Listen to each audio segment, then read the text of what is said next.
Hello everyone, Charles Watts here, the Arsenal correspondent at Goal, joining you at the start of another week. And after, how would you describe the weekend? A controversial weekend, perhaps. Arsenal obviously supposed to be taking on Tottenham yesterday at White Hart Lane, or Tottenham Hotspur Stadium, whatever you want to call it. And it didn't happen. We all know why. Game was called off. The announcement came on Saturday from the Premier League after Arsenal officially requested on the Friday to have it called off because they did not have enough players, or they did not feel they had enough players as per the Premier League rules to play the game. Premier League board met on Saturday and granted Arsenal's request and called the game off, much to pretty much everyone in the whole world's anger, judging by the reaction to it. Everyone's had a go. Tottenham statement, journalists, pundits, fans obviously, but that's just going to happen. It's just, you don't really pay too much attention to what, in terms of the fans are saying, because everyone wants the best for their football team, don't you? So Tottenham fans are understandably upset, just like Arsenal fans were very understandably upset when Liverpool's game got called off. So so that's totally understandable. I've got no issue with that whatsoever. It's more the reaction to it from pundits, media, has just been so unbelievably over the top in my mind. I wrote a big piece on it yesterday that went out on Goal. I posted it on my social media, so if you haven't seen it yet, please do head over and have a look at it, kind of explaining my views on the situation. I will go into a few of them now and why I think it was so over the top, and that Arsenal should not be the ones painted as the villains in this whole situation, which is what they have been. Let's face it, everyone's been doing it, abusing the system. I think Jamie O'Hara banged on about on social media. Not that his views matter in the slightest, but that's what he said. Plenty of other ex-Spurs players chipped in and had their say. Graham Roberts, Mickey Hazard, even Eric Dyer with that stupid tweet he did of someone trying to work out maths in their head. Obviously, he's having a go at how Arsenal have only got one, or at that point it was only one COVID case. Everyone had their say, but look, the fact is, should that game have gone ahead? In my view, yes, it should have gone ahead, because I think if you haven't got a load of COVID cases, then you should be made to play. Whatever happens, you should get a team together, and I feel that's what Arsenal should have been made to do by the Premier League. But the fact is, the Premier League have set these rules and they've backed themselves into a corner. So that is the issue. Arsenal were perfectly within their rights to request that game being called off, because by the rules that the Premier League have set and by the rules that everyone else has been following over the last few weeks, Arsenal did not have enough felt they didn't have enough players to fulfil that fixture, so they made the request, and clearly they were right, because the request was granted for the Premier League. So why everyone has had a go at Arsenal over this, I have no idea. It's the Premier League's fault. It's their rules. They set the rules. They allowed it to include injuries and players away on international duty. And so why are Arsenal to blame? They're not. Absolutely not. It's Premier League's rules. They are the ones to blame. They need to sort out this mess, because look, and why is how many teams have had games called off? Yes, probably more of them have been because of those teams have had more COVID cases than Arsenal. At the time of the request on Friday, Martin Odegaard was the only Arsenal player who was out because of COVID. They have had another player test positive. That came from their latest round of testing, which was on Saturday, and so that was actually after the request went in. But even so, it doesn't matter, because that's not the rules. The rules are not just about COVID cases. It's about everything. And that's why Arsenal didn't have enough players, because they had so many injuries and players were at Afcon. And the Premier League are the guys who sat down, they decided these rules, they did it to try and stop teams, threatening and demanding a circuit breaker or whatever you want over the Christmas period when everyone was testing positive.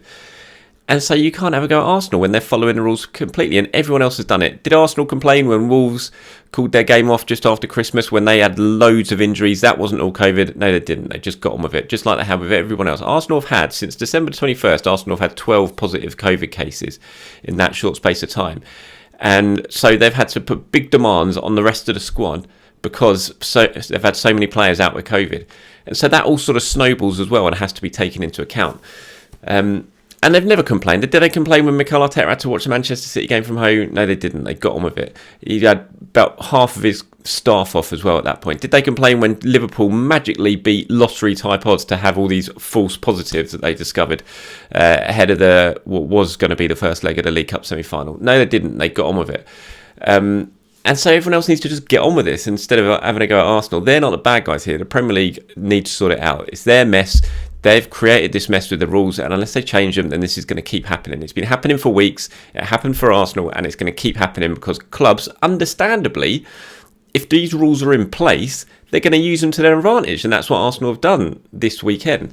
They used the rules to their advantage. Did they cheat the system? No. Did they abuse the system? No. They just followed the protocols and were granted their request by the Premier League. So everyone, Jamie Carragher, he quote tweeted Arsenal's confirmation that the game had called off, saying, "Oh, well, I'm perfectly all right for Thursday." Then hinting at a Liverpool game, like magically seeming to forgetting that the only reason Arsenal were playing this Thursday is because Liverpool cried off the original game. And so the game's been pushed back. That's the only reason Arsenal are playing this week. And the only reason they played at Anfield last Thursday night in a game that had 4 of their players injured and a player sent off was because Liverpool cried off the week before as well. So everyone, it's just all self-interest. Everyone moaning, everyone having a go. It's all self-interest.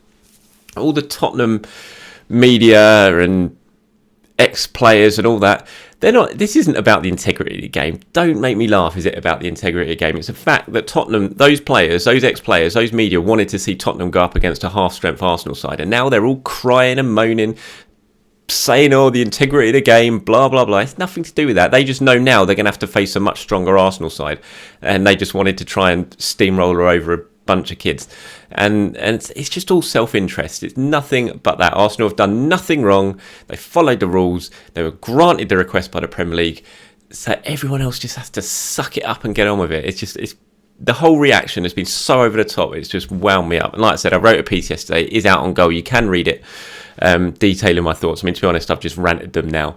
Anyway, so yeah, I just hope now we can all go. Look, Arsenal's game against Liverpool go ahead this Thursday. There's no doubt in my mind it will. A lot of the players who are injured will hopefully come back. The players that got injured in the first leg will hopefully be okay. You would hope that Emil Smith-Rowe might be able to come back as well. I'm not sure about Tomiyasu, but you know, even Martin Odegaard, who's out with COVID, that was with the new rules that are in place now. Maybe he's got a chance of playing as well, as long as he tests negative by Thursday or Wednesday, whenever it is. So, and I can't see the Arsenal-Liverpool game is going to be under threat whatsoever. Also, the EFL Cup follows slightly different rules than the Premier League, so it's not set to that whole 13 outfield players and 1 goalkeeper rule, which is what the Premier League clubs have to abide by at the moment. And I hope we can just move on from this now. Mikel Arteta will be speaking on Wednesday. Press conference has just come through as I think it's 1:30 on Wednesday. So it'll be interesting to get Mikel's views on all this reaction and the fact that Arsenal are apparently now the bad guys of English football. So yeah, rant over. That's my thoughts on the postponement of the North London derby.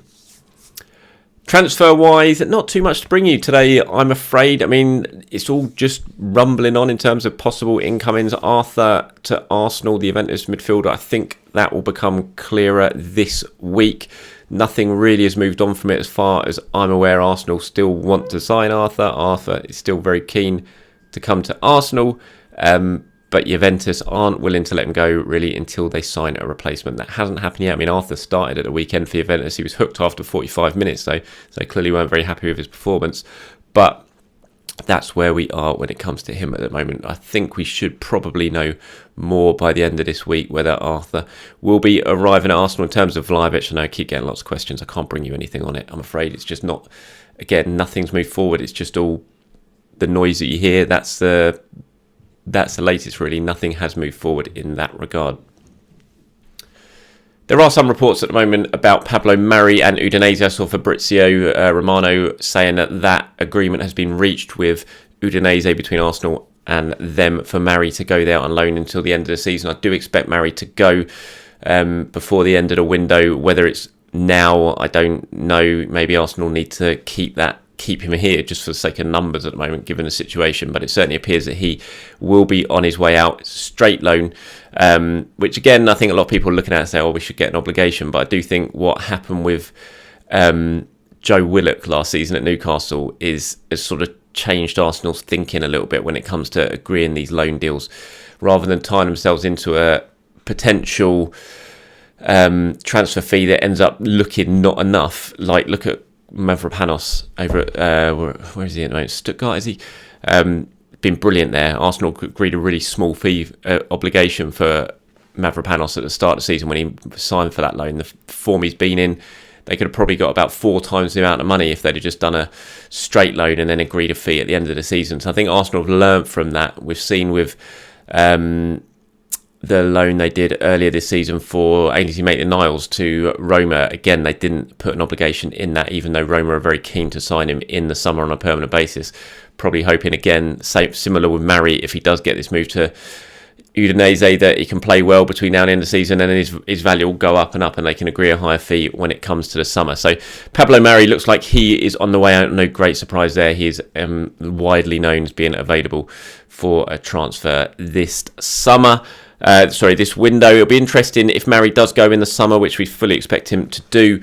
That's going to open up the door, you would expect, for William Saliba certainly to come back, and Arsenal potentially to have their 4 centre-backs for next season of being Gabriel, White, Saliba and Rob Holding, which I think is a very solid looking for centre-backs. Saliba will still need to prove that he can cope and handle the Premier League, but he's certainly having a decent season over in France at the moment with Marseille. And to say with Chambers out of contract, Mari going, the door's certainly beginning to open now for Saliba to come back and have a real go at getting himself in and around the Arsenal first team. But he's going to have a hell of a job on his hands when it comes to displacing the current 2 Arsenal centre-backs, because what a partnership those 2 are forming at the moment. Look formidable back there, Gabriel and Ben White.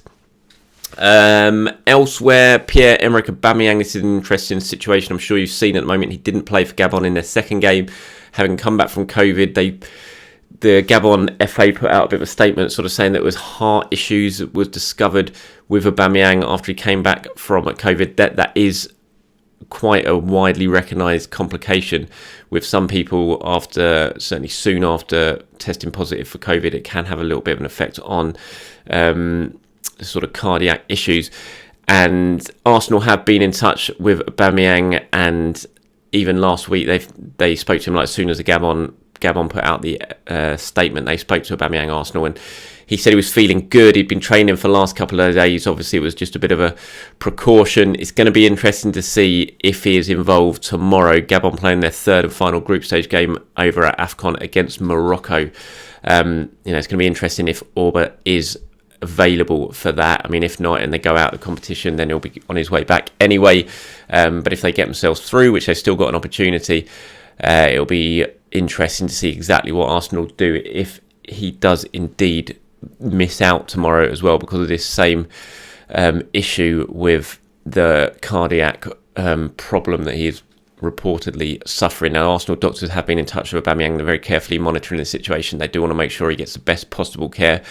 As we all do, we imagine hopefully it's nothing serious and he does get the green light to play tomorrow, and he does play some part in Afcon, because it'd be a shame if he misses it all, because he's clearly been looking forward to it. But clearly his health is the main issue here, and hopefully Arsenal are confident enough that he doesn't need to come back early, but it's certainly something to keep an eye on. Alright, that's about it for today. A bit of a video taken up mainly by my rant over the North London derby. Like I said, Mikel will be speaking on Wednesday ahead of Thursday night's game against Liverpool. Soon to become clear, I think, in the next sort of 24 hours, 48 hours or so, how things are shaping up at Arsenal squad-wise.